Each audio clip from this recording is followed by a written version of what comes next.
시간은 멋진 성도라는 제목으로 말씀의 은혜를 나누겠습니다. 앞에 보시면 멋쟁이 3명이 있습니다. 자, 여기 있는 사람은 누군지 혹시 아세요? 일본 사람입니다. 예. 우리 젊은 친구들이 잘 아네요. 일본의 유명한 남자 배우죠. 기무라 타쿠야라는 일본 남자 배우예요. 이 사람은 누군지 아시겠어요? 우리나라 배우인데 박혁권이라는 배우입니다. 박혁권. 아주 연기파 배우죠. 자, 여기 있는 사람 누군지 아시겠죠? 중국 배우입니다. 누구죠? 주윤발이잖아요. 주윤발. 우리 승혁이는 주윤발은 잘 모르네요. 하도 옛날 사람이니까, 그죠? 지금 60이 넘었으니까. 자, 이 기무라 타쿠야, 일본 미남, 박혁권, 뭐 한국 미남이라고는 할 수 없지만 어쨌든 멋진 사람. 또 주윤발, 중국을 대표하는 미남. 이 세 사람의 공통점이 있습니다. 그게 뭐죠? 입고 있는, 배운 거 공통점. 입고 있는 옷들이 다 뭐예요? 정장, 양복을 다 입고 있죠. 그죠? 머리도 어떻습니까? 다 단정하게, 장발을 하지 않고 단정하게 머리를 다 깎았어요. 그러니까 이 세 사람은 다 멋진 모습이 거의 비슷비슷합니다. 그죠? 오늘날은. 그래서 오늘날은 멋쟁이 하면은 다 비슷비슷해요. 남자들은 그 몸이 날씬하고 근육이 있고 또 이목구비가 뚜렷한 키가 큰 이런 사람들이 멋지다고 평가받습니다. 여자들도 어때요? 날씬하고 그리고 뭐 이목구비가 뚜렷하고 피부가 하얗고 뭐 그러면 이쁜 여자라고 그러죠. 그러니까 요즘은 동양이나 서양이나 할 것 없이 미의 기준, 멋쟁이의 기준이 거의 비슷비슷해요. 그렇죠? 근데 옛날에는 어떻을까요? 옛날에 일본의 멋쟁이들은 어떤 모습이었을까요? 이런 모습이었습니다. 지금 보면은 엄청 웃기게 보이죠? 또 우리는 임진왜란을 겪었기 때문에 이런 머리 모양을 보면은 좋게 받아들이지 않습니다. 근데 일본 사람들은 이 머리가 엄청 멋진 머리예요. 이 머리를 존마게라고 합니다. 존마게. 자, 이 머리를 왜 하게 되었느냐? 일본에서 최고로 명예로운 사람은 사무라이죠. 싸움꾼들이에요. 근데 사무라이들은 전쟁할 때 뭘 써요? 투구를 쓴단 말이에요. 근데 머리가 길면 어때요? 머리가 정돈이 안 되겠죠. 그래서 사무라이들이 투구를 쓰기에 적당한 머리로 깎은 게 이거예요. 존마게라는 머리입니다. 그래서 사무라이들은 이렇게 머리를 하고 다니니까 사람들이 다 이 머리가 최고로 멋진 줄 알아요. 지금 북한에서 최고로 유행하는 헤어스타일이 뭔지 아세요? 김정은 헤어스타일이에요. 우리가 볼 때는 그 스포츠 머리가 뭐가 멋져 보이겠냐 싶지만 최고 지도자니까 겉으로라도 김정은 머리 스타일을 최고로 멋지다라고 사람들이 하는 거예요. 자, 그런 것처럼 일본의 원래 최고의 멋쟁이는 존마게 스타일을 한 사람입니다. 자, 우리나라는 어땠을까요? 이 박혁권 씨가 용룡이 나르샤라는 드라마인가요? 그 드라마에 출연했을 때인가 그럴 거예요. 아마 제가 확실히 모르겠는데 그때 이렇게 길템인가? 그래 출연을 했었어요. 근데 모습을 보세요. 귀걸이를 하고 있고요. 눈화장을 하고 밑에 이걸 뭐라 그러죠? 아이섀도우라고 합니까? 이 뭐라 그러죠 이거를? 예? 아이라인이라고 그럽니까? 아이라인을 그려놨어요. 여러분들이 보실 때 이 모습이 멋진 모습입니까? 너무 우스꽝스럽잖아요. 근데 고려시대 남자들은 이게 최고로 멋진 거예요. 여러분 고려시대 영화 같은 거 보면 남자들이 다 귀걸이를 하고 있어요. 그리고 고려시대 남자들은 눈 밑에 아이라인이라고요? 아이라인을 그리고 있어요. 그러니까 고려시대의 멋쟁이는 귀걸이를 하고 아이라인을 하는 사람이라고요. 알겠죠? 자, 그러면 중국 사람들은 어떤 게 멋쟁이 모습이죠? 이거죠. 주윤발이 출연한 영화입니다. 와호장룡인가? 그 영화에 보면 주윤발이 이렇게 머리를 이렇게 홀딱 깎고 여기까지는 홀딱 깎고 뒤에만 길러가지고 머리를 따는 이걸 뭐라 그래요? 변발이라고 그래요. 변발. 변발을 하고 있습니다. 왜? 청나라가 중국을 지배했을 당시에는 청나라 머리 스타일이 이런 변발이었어요. 그래서 청나라 사람들은 최고로 멋쟁이가 이런 변발을 한 사람입니다. 근데 청나라 사람들이 앞머리가 길면은 그 사람은 굉장히 뭐랄까요, 정리 안 된 사람으로 평가하는 겁니다. 자, 보세요. 재밌지 않습니까? 오늘날은 사람들의 멋의 기준이 다 비슷비슷해요. 날씬하고 근육이 있고 키가 크고 이목구비가 뚜렷한 사람을 멋지다고 합니다. 근데 옛날에는 나라마다 이렇게 전혀 다를 정도의 멋의 기준이 달랐다는 겁니다. 오늘날도 마찬가지입니다. 여러분, 오늘날 성공한 사람의 기준이 뭘까요? 좋은 대학 나오고 좋은 직장 들어가거나 사업이 성공하고 또 멋진 남자 여자 만나 결혼하고 자녀들 낳았는데 서울대학 가고 그리고 퇴직해서 해외여행 다니고 이런 사람을 성공한 사람이라고 오늘날 생각을 해요. 그러다 보니까 성도들도 성공한 성도, 멋진 성도는 어떤 성도? 세상 사람들이 성공한 기준에 맞는 성도라고 생각을 해요. 그래서 좋은 대학 나오고 좋은 직장을 갖고 있거나 좋은 사업체를 갖고 있고 돈 많이 벌고 자녀들 이쁘고 공부 잘하고 좋은 데 취직하고 은퇴하고서 돈 걱정하지 않고 해외여행 막 다니는 이런 사람들이 성공한 성도라고 생각해요. 근데 교회에서 장로님으로 권사님으로 안수집사님으로 봉사하는데 사업이 어렵고 건강이 안 좋고 자녀들이 좋은 대학에 못 가면 뭔 문제 있는 것처럼 쳐다봅니다. 왜? 요즘 사람들은 성공의 기준, 멋진 성도가 세상의 기준과 얼추 맞아야 멋지다고 생각하기 때문입니다. 여러분들도 그렇다고 생각하십니까? 그래서 혹시 자괴감을 느끼고 있지 않습니까? 내가 이렇게 교회를 열심히 섬기는데 왜 나는 사업이 잘 안 될까? 내가 이렇게 교회를 열심히 섬기는데 왜 내 자녀들이 좋은 대학에 못 가고 결혼을 빨리 못하고 직장생활이 어려울까? 내가 이렇게 교회를 열심히 섬기는데 왜 내 몸이 아플까? 우리 그런 생각하지 않습니까? 과연 우리의 멋짐의 기준이 세상의 기준과 똑같아져서 내가 아무리 주님께 은혜 받고 신앙생활 잘하고 있어도 그것은 다 헛것이고 세상 사람들의 기준에 맞추어서 내가 돈도 많이 벌고 성공하고 자녀들도 잘 되고 건강해야만 내가 멋진 성도라고 생각하고 있지 않는지 한번 오늘 이 시간에 자문해 봤으면 좋겠어요. 그리고 오늘 이 시간에 성경 속에 나타나는 멋진 성도들의 모습들을 한번 보여드릴까 합니다. 그 중에 하나를. 그래서 여러분들이 이 모습을 보시고 아, 그렇구나.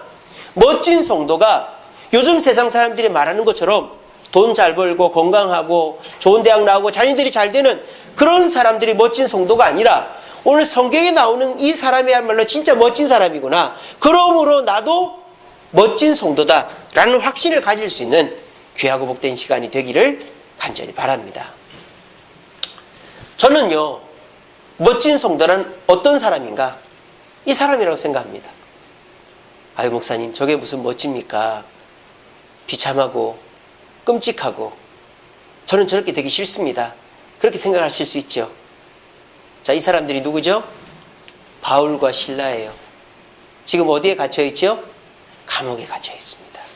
이게 도대체 멋져 보입니까? 대단해 보입니까? 그래 보이지 않잖아요. 근데 저는 이 사람들이 멋진 성도라고 저는 생각합니다. 그 이유를 세 가지로 말씀을 드리겠습니다. 첫 번째, 이 사람들은 지금 뭐를 당하고 있기 때문에? 고난을 당하고 있기 때문입니다. 아이고, 목사님, 고난당하는 게 무슨 멋진 모습입니까? 제 얘기를 잘 들어보세요. 고난당하는 거 멋진 모습 아니죠? 여러분, 고난당하지 않기를 바랍니다.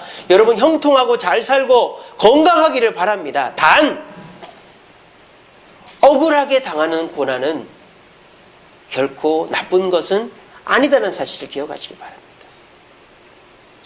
이 바울과 실라는 왜 고난을 당하고 있습니까? 빌립보에서 복음을 전하고 있었습니다. 그런데 어떤 귀신 들린 여자가 자꾸 뒤를 졸졸졸졸 따라오는 것입니다. 그래서 그 여자가 귀신 들렸음을 알고 바울이 귀신을 쫓아내줬습니다. 잘한 겁니까? 잘못한 겁니까? 잘한 거죠. 귀신 들린 여자를 고쳐주었잖아요. 근데 알고 보니까 그 여자가 어떤 여자예요? 귀신 들린 채로 점을 치는 여자였던 거예요. 근데 그 여자의 주인이 따로 있었던 거죠. 근데 그 주인이 그 여자가 나았음을 보고는 왜 네가 귀신에서 나음을 받았느냐? 그랬더니 저 사람이 그랬다. 그게 바울과 실라를 잡은 거예요. 그리고 사람들을 선동해서 죄를 뒤집어 씌운 겁니다. 귀신을 쫓아내준 건 잘한 건데 엉뚱한 죄로 이 사람이 우리 성을, 빌립보 성을 소동케 할 사람이다. 그러니까 그 주인의 말만 듣고는 와 달려들어가지고 이 두 사람을 감옥에 가두게 한 것입니다. 그냥 감옥에 갇혔습니까? 엄청 매를 맞았어요. 이 모습이야말로 멋진 모습이다. 저는 그렇게 생각합니다. 왜 그럴까요? 이 모습은 누구의 모습이기 때문에? 우리 예수님의 모습이기 때문입니다. 우리 예수님을 떠올려 보세요. 우리 예수님은요, 이 땅에 오실 이유가 없는 분입니다. 하나님이십니다. 근데 우리 예수님께서 이 땅에 태어나셨습니다. 그것도 어디에? 마구간에. 그것도 어디에? 가장 못 사는 사람 집에, 막노동꾼 집에 태어났어요. 그것도 아버지가 일찍 죽어서 소년 가장의 역할을 할 정도였습니다. 우리 예수님은 이 땅에 태어나지 않아도 되는데 태어나셨고, 그것도 막노동꾼 집에 태어나서 아버지가 일찍 죽어서 소년 가장의 역할을 했습니다. 그렇게 해서 열심히 해서 돈 벌어 행복하게 살았느냐? 그게 아니라 하나님께서 맡기신 우리 인류를 구원할 사명을 띠고 3년 동안 공생애를 하신 거예요. 공적인 사역을 하신 겁니다. 다니는 데마다 욕을 먹어요. 유대인들로부터 손가락질 당하고 공격받고 비난받고 핍박받습니다. 잠을 못 잡니다. 굶습니다. 힘듭니다. 하지만 그 3년을 다 버텨냈습니다. 그래 잘 됐으면 좋은데 어떻게 됩니까? 누명을 쓰고, 반란죄라는 누명을 쓰고, 신성모독이라는 누명을 쓰고 십자가에 달려 돌아가십니다. 그런데 우리 주님은 한마디도 원망하거나 불평하거나 변명하지 않고 십자가에서 뭐라고 그러시죠? 저들의 죄를 용서해달라. 저들은 자기들이 하는 일을 모른다라고 말씀하시고는 다 이루었다라고 하고 돌아가셨어요. 그래서 우리는 그 예수님을 뭐라고 생각하죠? 실패자다? 비참한 사람이다? 그냥 이 세상이 비참하게 살다 죽은 그런 사람이다라고 생각하십니까? 우리 그렇게 생각하지 않잖아요. 우리는, 저와 여러분들은 예수님을 자랑스러워하죠. 그리고 우리는 뭐라고 얘기합니까? 예수님을 닮겠다고 말하지 않아요? 그걸 우리가 신학적으로 뭐라 그래요? 성화라고 그럽니다. 우리 그리스도인들의 삶은 예수 닮는 과정입니다. 근데 우리가 그렇게 입으로는 말하고 머리로는 생각하고 있지만 우리의 손과 발과 우리의 삶은 어때요? 그렇게 되게 싫어하지 않나요? 한번 생각해 보세요. 성화가 뭘까요? 예수 믿어 복 받는 겁니까? 예수 믿어 돈 많이 버는 겁니까? 예수 믿어 잘 되는 겁니까? 그건 성화가 아닙니다. 성화는 예수님과 같이 억울하게 고난을 당해도 나를 괴롭히는 사람에게 원망 불평하지 않고 저들의 죄를 용서해달라고 하나님께 기도하며 다 이루었다고 말하는 것이 예수님을 닮은 사람, 성화하는 사람인 것입니다. 예수님을 닮은 사람이 가장 멋진 사람 아닐까요? 여러분들은 예수 닮기 위해서 신앙생활 하지 않습니까? 우리 예수님은 어떤 모습입니까? 멋진 옷 입고 좋은 차 타고 좋은 음식 먹고 남들 앞에 떵떵거리고 상석에 앉는 모습이 아닙니다. 우리 예수님은 낡은 옷 입고 거리를 걷고 핍박을 당하고 피를 흘리고 땀을 흘리고 십자가에 달려 죽은 모습이 우리 예수님의 모습이라는 것입니다. 그렇다면 멋진 성도는 그 모습을 담는 성도가 아닐까요? 오늘 이 시간 여러분들의 몸과 머리, 생각과 입술과 행동이 변화되기를 바랍니다. 예수님을 닮기를 원한다고 생각하면서 정작 예수님과 같이 고난당하라 하면 내가 왜 그 고난을 당해야 되는데? 세상 사람들도 요즘 어떻습니까? 권리를 주장합니다. 내가 이 권리를 얻어먹어야 된다. 그리고 따집니다. 내가 뭘 잘못했다고. 나도 당연히 이 권리를 얻어야 되고 내가 잘못한 것을 따집니다. 그래서 우리들도 권리를 주장하는 모습, 따지는 모습으로 살아갑니다. 그게 멋지고 당당한 모습이라고 생각합니다. 그것은 예수님의 모습이 아닙니다. 예수님이 하나님의 권리를 주장한 적도 없고 자기를 비난하고 십자가에 다는 사람에게 따져 물은 적이 없습니다. 예수님은 그저 억울한 고난을 묵묵히 당하셨을 뿐입니다. 우리가 그것을 담는 것이 멋진 성도라는 것이죠. 여러분, 고난은 멋진 거예요. 땀 흘려 일하는 사람 멋지지 않아요? 아기를 정말 죽을 고생을 해서 낳아서 안고 있는 여자 멋지지 않아요? 우리 그렇지 않아요. 근데 왜 우리가 억울하게 고난당한다고, 세상 사람들은 억울하게 고난당할 때 내 권리를 주장하고 따지고 어떡한지 챙겨 먹을 거 챙겨 먹어야 된다고 하니까 나도 그렇게 하는 게 정상적이고 멋지다고 생각한단 말입니까? 이 시간에 분명히 여러분들의 생각과 행동을 바꾸시기 바랍니다. 멋진 성도는 억울한 고난 가운데서도 예수님을 생각하고 예수님처럼 억울한 고난 앞에서 당당한 사람입니다. 오늘 이 시간 말씀을 꼭 기억하시고 앞으로도 억울한 고난을 당할 때 이렇게 생각하세요. 나는 예수님을 닮아가고 있다. 따라해봅시다. 나는 예수님을 닮아가고 있다. 나는 멋지다. 옆에 사람에게 당신은 멋집니다. 시작. 여러분들 멋져요. 이 시간에 놀러 가고 TV 보고 집에서 쉬고 맛있는 거 사 먹고 하는 사람들 많지만 우리 하나님이 보실 때 여러분이 최고로 멋진 거예요. 왜? 말씀 듣고 기도하는 자리에 왔기 때문에, 예수님을 닮고 있기 때문에 여러분 멋의 기준을 바꾸시기 바랍니다. 멋진 성도는 억울한 고난 앞에 따지거나 권리를 주장하는 게 아니라 아멘, 예수님이 가신 길 나도 가겠습니다 라고 고백하는 성도인 줄로 믿고, 억울한 고난 앞에 예수님을 닮아 당당하여 멋진 성도로 거듭나는 저와 여러분 되기를 간절히 바랍니다. 두 번째로 이들이 멋진 이유가 뭘까요? 기도하고 찬송했기 때문입니다. 자, 이들이 감옥에 갇혀서 뭘 했습니까? 기도하고 찬송을 했어요. 근데 감옥은 이렇게 칸칸이 있단 말이에요. 근데 이들의 기도와 찬송이 어땠다 그랬습니까? 다른 죄수가 들을 만큼의 크기로 했다라는 거예요. 그러니까 주여 여기가 좀 아프네요. 좀 안 아프게 해주면 안 될까요? 그리고 찬송도 나 같은 죄인 살 이렇게 한 게 아니라 주여 감사합니다. 여기서도 주님을 찬양하고 주님의 또 다른 계획이 있는 줄로 감사합니다. 할렐루야 이렇게 하고 성령 충만으로 성령 충만으로 뜨겁게 뜨겁게 이렇게 했다라는 거예요. 이들의 찬송과 기도는 그냥 속으로만 중얼중얼 하거나 비참하고 억울하다고 하소연하는 게 아니라 강하고 담대하고 자신 있고 충만한 기도와 찬송의 모습이었다는 겁니다. 그 결과 어떤 일이 벌어지죠? 포항에 일어났던 지진보다 더 큰 지진이 일어나서 옥문이 열리고 이 발해했던 착고가 풀려서 자신들뿐만 아니라 모든 죄수들이 풀려나게 되는 기적이 일어나게 된 것입니다. 여러분, 기도와 찬송의 모습이 왜 멋진 모습일까요? 우리의 원래 모습이 기도와 찬송의 모습입니다. 우리 주님 뭐라 그랬죠? 항상 기뻐하라, 쉬지 말고 뭐하라?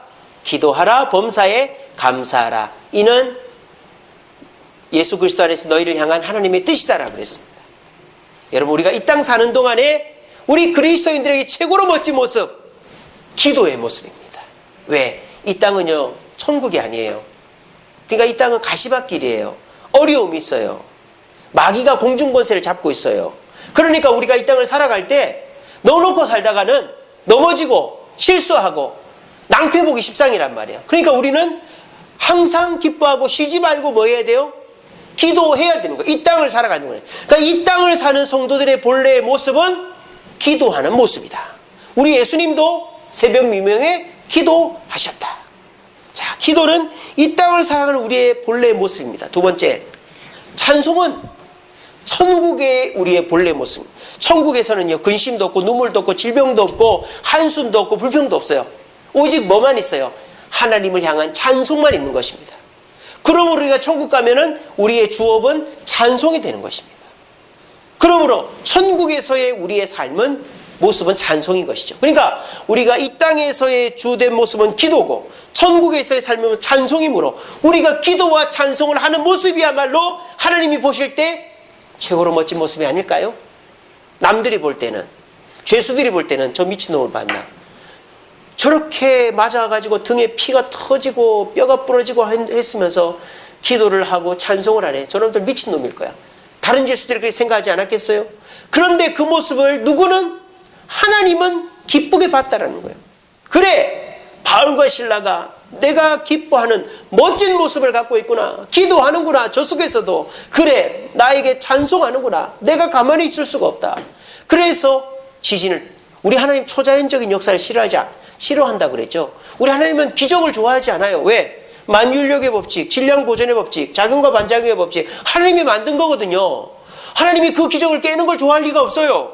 근데 하나님은 특별한 경우에 하나님이 기뻐하시는 상황 속에서는 기적을 베푸는 거예요.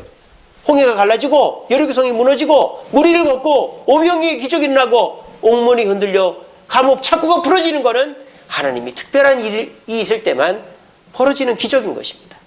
그런데 이 기적은 언제 일어난다? 하나님이 주권적으로 하시지만 우리가 기도하고 찬송할 때 이 기적이 일어날 수도 있다는 거예요. 물론 기도하고 찬송한다고 기적이 다 일어나는 건 아니지만, 그러므로 저와 여러분들의 가장 멋진 모습은 기도와 찬송의 모습이라는 거예요. 우리가요, 이렇게 억울한 일을 당하면 세상의 본래 멋진 사람은 어떻죠? 변명합니다. 이거는 내 잘못이 아니고 이거는 저 사람 잘못입니다. 이건 내가 실수를 한 것입니다. 변명합니다. 그리고 세상의 멋진 사람들은 어떻게 하죠? 불평합니다. 내가 아무 잘못도 없는데, 아무 실수도 안 했는데 왜 내가 여기 갇혀 있어야 되나? 내가 왜 이 고난을 겪어야 되나? 이렇게 불평합니다. 세상 사람들의 보통적인 모습은 변명과 불평입니다. 얼마 전에도 정무수석이라는 사람이 자기 보좌관들이 잘못을 했는지 자기도 끼어 있는지 모르겠지만 남의 핑계를 대고 표적 수사라 그러고 그러면서 이 핑계 저 핑계 대다 결국은 사직했잖아요. 세상 사람들은 그래요. 버틸 때까지 버티는 거죠. 변명하고 불평하고. 우리 그리스도인들은 그렇게 하면 안 됩니다. 왜? 세상 사람들은 그렇게 해서 자리를 지킬지 몰라요. 하지만 하나님 보실 때 그 모습은 절대 멋진 모습이 아닙니다. 여러분, 왜 변명할 것이 없어요? 바울과 실라라고 왜 변명할 게 없어요? 귀신을 고쳐준 것밖에 없는데 이 성을 소동케 한다라는 누명을 쓰고 여기 들어왔잖아요. 그러니까 바울이 우리는 성을 소독케 한 적이 없습니다. 나는 그리고 뭐다? 로마 사람입니다. 로마 사람을 재판단하고 가둘 수 있습니까? 라고 말할 수 있어요. 근데 바울은 변명하지 않았어요. 또 감옥 안에서 불평하기는커녕 기도하고 찬송했어요. 그랬더니 하나님이 이 모습을 멋지게 보신 거예요. 오늘 이 시간에 오신 분들도 왜 변명할 것이 없겠습니까? 여러분들이 뭔 잘못을 했습니까? 여기 계신 분들은 제가 볼 때 얼굴에 착함이라고 다 써 있는 것 같아요. 한번 자세히 보세요. 우리 승혁이 이마에도 엄청 착함이라고 4글자나 써 있네요. 제 눈에 다 보여요. 자, 여러분들 다 착한 분이에요. 법 없이 살 뿐이에요. 그런데 왜 우리한테 더 억울하고 심란하고 문제가 많이 생기냐 이 말이에요. 그럴 때 우리는 억울하잖아요. 남들한테 변명도 하고 불평도 합니다. 여러분, 그런데요, 그 마음은 이해를 해요. 억울한 거 이해해요. 그게 불평할 만해요. 본래 모습은 아니라는 거예요. 멋진 모습이 아니에요. 우리 본래 모습은 뭡니까? 억울해도 기도하고 슬퍼도 찬송하는 것이 우리의 본래 모습이라는 거예요. 그리고 그 모습을 우리 주님은 기뻐하셔서 역사를 이루신다는 거예요. 우리 승혁이 연균이 시험이 일주일 연기가 돼서 얼마나 불안해. 아이씨, 문제집 다 버렸는데 다시 공부해야 되네. 그런 마음들도 들 수 있잖아요. 하지만 불평하거나 변명하지 않고 하나님의 뜻이 있겠지라고 기도하고 찬송할 때 하나님은 두 사람에게 더 큰 축복으로 함께 하실 줄 믿습니다. 우리 영균이가 목요일 날 새벽 기도를 나왔어요. 수능 날 새벽에 전화가 와서 5시에 목사님, 왜 새벽 기도 가도 돼요? 와도 돼. 몇 시까지 오세요? 17분까지 그 빵 터지는 집 앞으로 나가라. 그러니까 얘가 나와 있더라고요. 그러니까 수능 날인데 원래는 수능을 보러 가야 되는데 수능 날 이제 일찍 일어났는지 일찍 잤나 봐요. 그래가지고 새벽 기도를 나왔더라고요. 우리 연균이에게 하나님이 특별한 은혜로 함께 하실 줄로 믿습니다. 얼마나 기쁘겠어요. 하나님 위에서 볼 때 일찍 일어났다고 뭐 스마트폰 할 수도 있고 컴퓨터 할 수도 있고 더 잘 수도 있는데 새벽 기도 나오니 우리 하나님 얼마나 기쁘겠습니까? 우리 승혁이도 이 시간에 공부하지 않고 이렇게 금요일 날 나와서 봉사하고 섬기는 게 우리 하나님 얼마나 기뻐하겠어요. 그 여러분들 지금 찬송할 마음입니까? 기도할 마음입니까?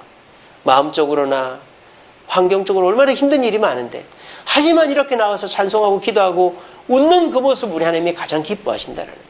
왜? 그게 우리 원래의 모습이니까. 그 모습을 가지고 주님께 영광 돌림으로 하나님의 은혜를 체험하는 멋진 성도들 되기를 간절히 바랍니다. 마지막으로 바울과 실라가 왜 멋진가? 용서하는 모습이 멋지다라는 것입니다. 바울과 실라가 누구를 용서했죠? 간수를 용서했습니다. 그 간수가 누구예요? 바울과 실라를 많이 쳤던 사람이에요. 여러분, 뭐 생판 모르는 사람 용서를 해도 직접적으로 나한테 해를 끼친 사람은 죽어도 용서하기 싫은 게 사람 마음인데, 이 성경에 보니까 많이 매를 맞았어요. 근데 그 매를 그 간수가 때린 거예요. 근데 착고가 풀리고 다들 나가 있는 상태에서 그 간수가 와서 보니까 사람이 없으니까 이 간수가 죽으려고 그런단 말이에요. 그랬을 때 이 바울과 실라가 어떻게 해요? 구석에 숨어 있으면서 잘 됐다. 나와 내 동료를 그래 때리더니 그래 당해봐라. 외면해버려도 돼요. 근데 바울과 실라가 뭐라고 하죠? 잠깐만! 네 목숨을 해하지 마라. 우리가 여기 있다. 라고 말해주는 거예요. 그래서 그 사람의 모습을, 그 사람의 생명을 살려주고 그 사람이 자기를 때린 걸 용서해 준 거예요. 자, 그래서 어떻게 됐죠?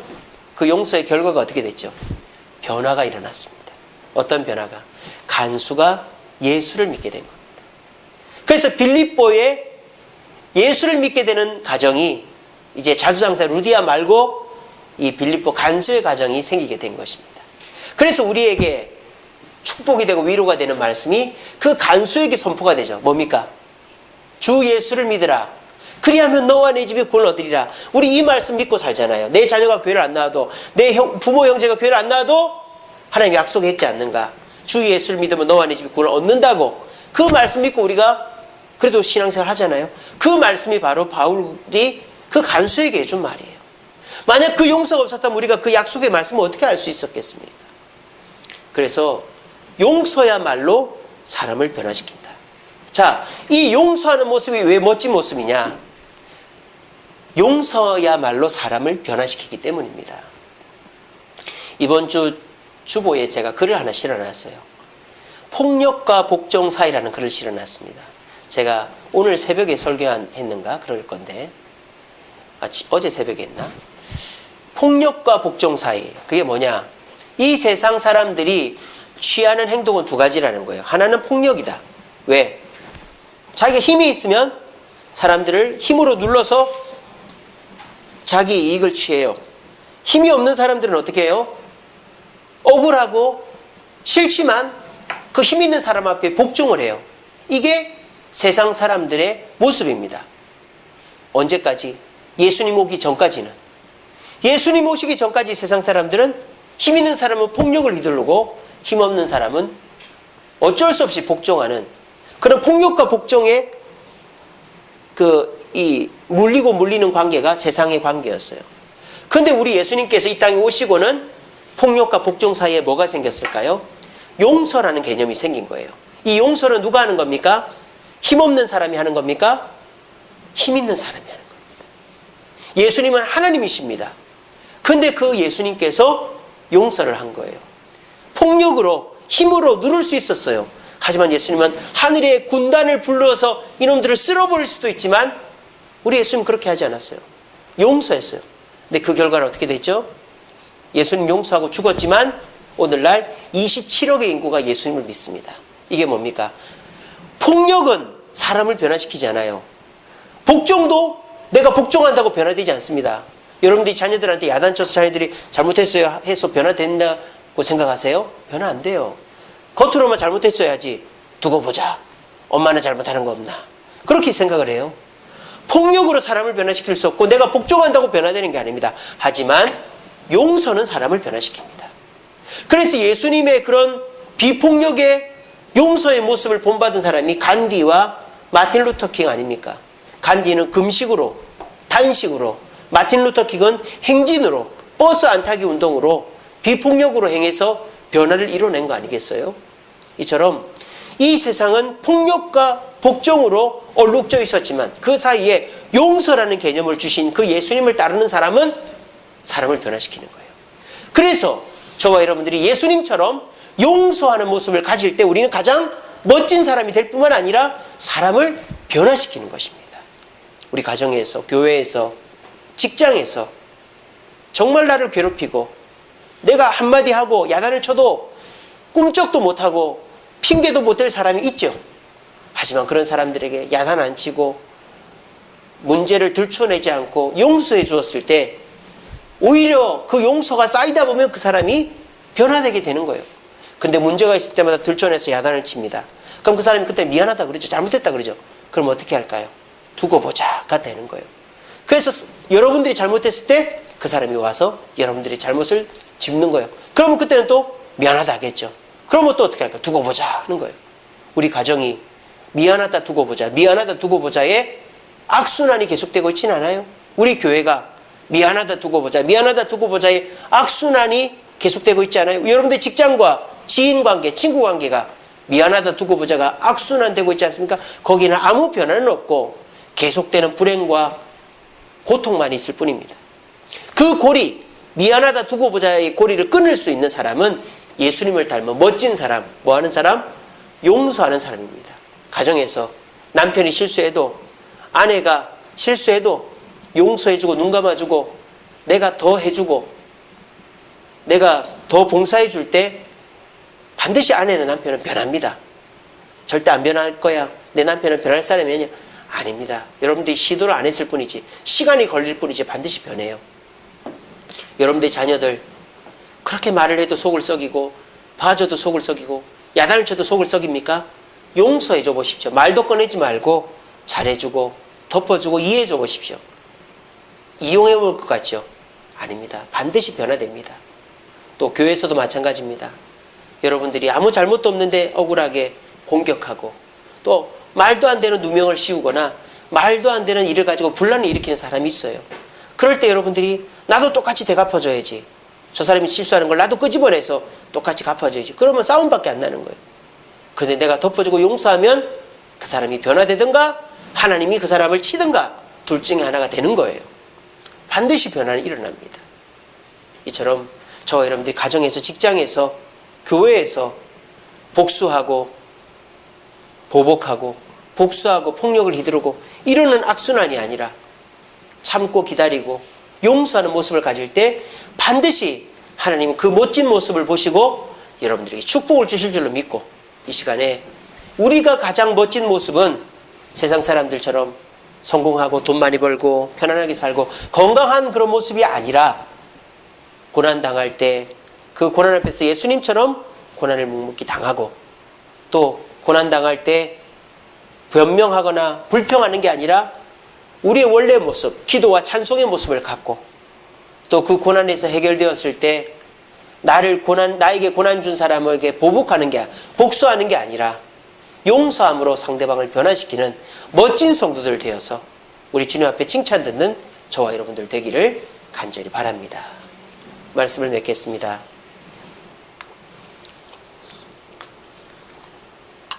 앞에 보시면 요즘 사람들이 멋지다고 하는 두 사진이 있어요. 이 첫 번째 사진은 얘가 몇 살인 줄 아세요? 5살이에요. 루마니아인데 줄리아노라는 5살짜리 꼬마입니다. 근데 몸이 어때요? 식스팩이 있고 근육이 엄청 많죠. 쉽게 말하면 몸짱입니다. 왜 이렇게 됐느냐? 이 줄리아노의 아버지가 그 기계체조 선수래요. 체조 선수래요. 그러니까 아버지 운동을 따라하고 또 아버지가 욕심이 있어가지고 운동을 시키다 보니까 애가 이렇게 몸이 5살짜리인데 우리 세안이가 이렇다고 생각해 보세요. 세안이 배가 이런데 5살짜리가 이렇게 근육이 있는 거예요. 또 옆에 보세요. 이 초등학생짜리 여자애가 화장을 하고 있습니다. 여러분들 요즘에 중학교, 고등학교 애들은 화장이 필수라는 거 알고 계십니까? 다 화장해요. 우리 사랑이도 화장하죠, 그죠? 틴트리라고 있어요. 틴트리 뭔지 아세요? 우리 김용덕 씨는 틴트리 뭔지 압니까? 모르시죠? 저도 몰랐어요. 지금 저 여자애가 입에 바르는 게 틴트리예요. 학생용 립스틱이 틴트리예요. 찍어 바르는 거. 요즘에 애들 저거 다 갖고 다닙니다. 근데 심지어 요즘은요, 초등학교 4, 5, 6학년 여자아이들도 화장을 한답니다. 초등학교 4, 5, 6학년 학생들의 46%가 화장품을 한 가지 이상씩 갖고 있대요.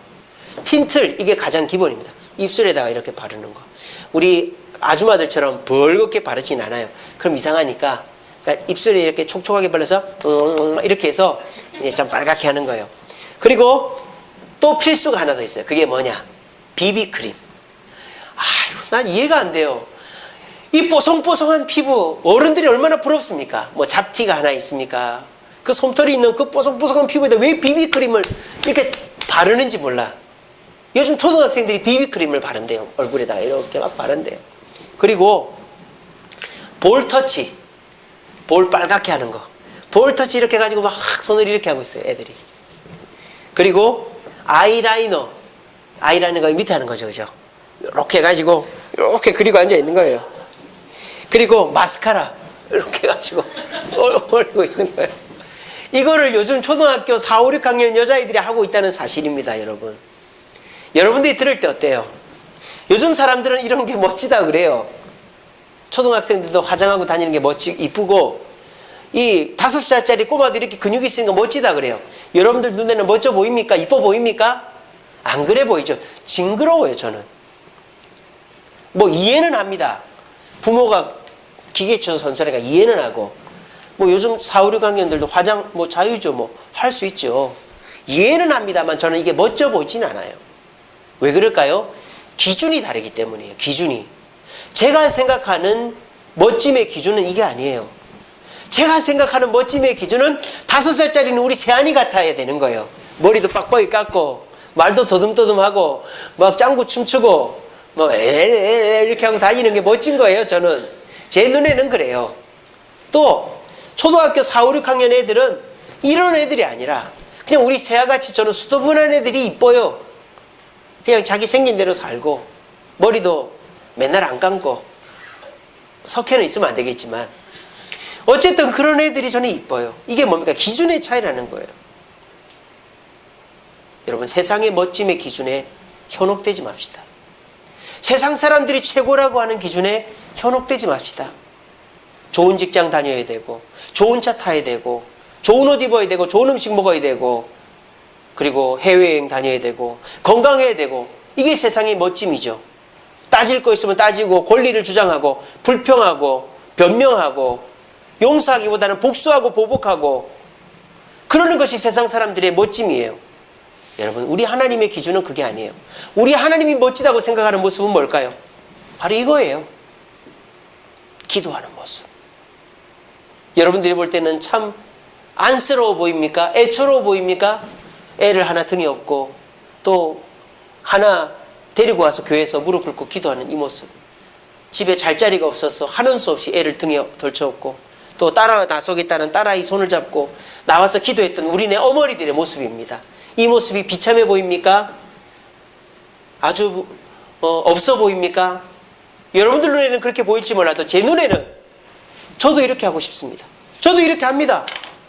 저도 새벽에 나와서 기도하고 새벽까지 설교 준비하고 저는 오히려 애들이 아빠 언제 들어와요? 오늘은 빨리 들어와요? 그럽니다. 왜냐하면 9월달, 10월달 제가 집에 10시 이전에 들어간 적이 없어요. 신방하느라고. 맨날 저녁 때 월요일은 쉬죠. 근데 월요일도 저녁 때 신방할 때가 있어요. 화요일, 목요일 신방합니다. 수요일, 금요일 기도회에 있습니다. 그러니까 제가 집에 일찍 들어간 날이 없어요. 토요일도 신방합니다. 그러니까 애들이 맨날 물어봐요. 아빠 언제 들어와요? 우리 자기 전에 들어와요? 맨날 물어봐요. 비참하다고 생각하지 않습니다. 저는 그게 멋지다고 생각합니다. 왜? 우리 하나님이 기뻐하시니까. 여러분, 이 말씀을 꼭 기억하시기 바랍니다. 이제 내가 사람들에게 좋게 하랴, 하나님께 좋게 하랴, 사람에게 기쁨을 구하랴. 내가 지금까지 사람들의 기쁨을 구하였다면 그리스도의 종이 아니다. 바울의 말입니다.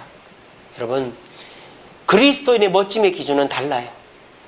그리스도인의 멋짐의 기준은 억울해도 고난을 당하는 사람입니다. 그리스도인의 멋짐의 기준은 억울해도 기도하고 찬송하는 사람입니다. 그리스도인의 멋짐의 기준은 내가 아무리 복수하고 싶어도 용서하는 사람입니다. 왜? 우리 주님이 그런 사람을 멋지다고 생각하기 때문에. 여러분, 사람에게 좋게 하지 마십시오. 하나님께 좋게 하십시오. 그래야 하나님이 인정하고 하나님이 멋지다고 하는 성도가 될 것입니다. 우리 시간에 이 말씀 꼭 기억하시고, 그래, 나는 지금 멋진 성도다. 따라해봅시다. 나는 멋진 성도다. 옆에 분에게 당신은 멋진 성도입니다. 시작. 제 눈에 여러분들만큼 멋진 사람이 없어요. 오늘 하루도 얼마나 힘이 드셨어요. 우리 김은옥 장로님은 늦게까지 일하고 그래도 집에 가 쉬지 않고 저녁도 안 먹고 이렇게 오잖아요. 여러분들 얼마나 하루가 힘들었습니까? 날이나 따뜻합니까? 날도 춥죠. 근데 이 시간에 뭔 영화를 보겠다고, 뭔 부귀를 누리겠다고 교회로 찾아온단 말입니까? 많이 오는 것도 아니고 알아주는 사람도 없는데. 그런데 우리가 하나만 기억하면 돼요. 저분은 우리를 최고로 멋지게 생각하는 거예요. 저분은 여러분들 지금 주목하고 있는 거예요.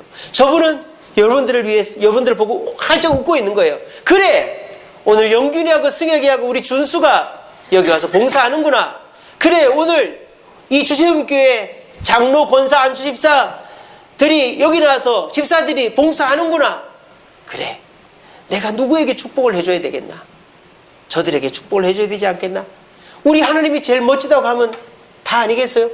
저도요, 머리가 허였습니다. 살이 찝니다.